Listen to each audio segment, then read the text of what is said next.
Sa mahihilig lang sa isda, ganitong luto sa isda, napakasarap. Maglagay muna ako ng kamatis sa kawali ko at ilagay ko na rin yung sibuyas, luya.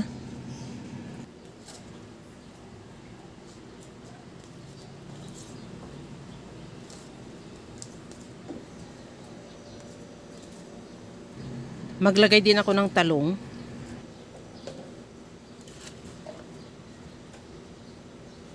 At ilagay ko na yung isda. Bali, 4 na pirasong isda lang. Hindi ko alam, matambaka ba itong isdang to o ano. Pero masarap talaga siya dahil malaman. Timplahan ko na rin ng asin at paminta.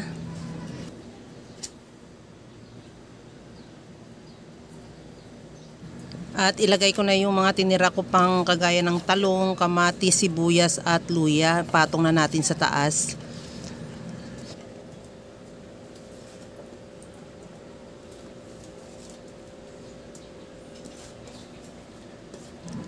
Maglagay na rin ako ng siling green. Mas maganda pag maraming sili or ano kasi mabango niyan pag nakuluan na. At lagyan ko rin ng calamansi juice, suka.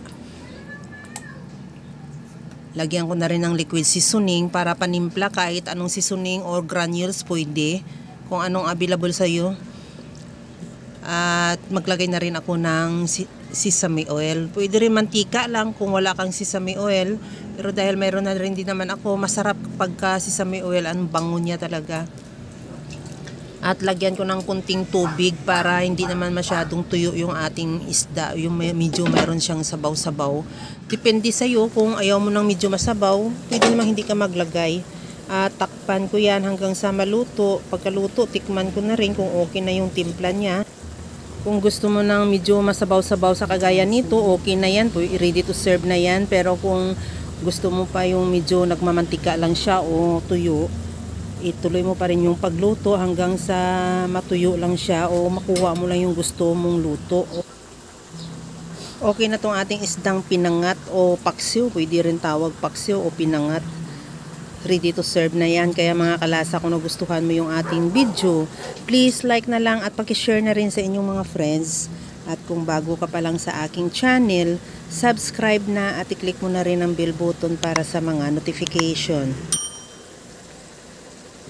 Okay na tong ating pinangat na isda. Hanguin ko na lang yan at ready to serve na. Hanggang sa muli mga kalasa. Thank you for watching. Bye-bye!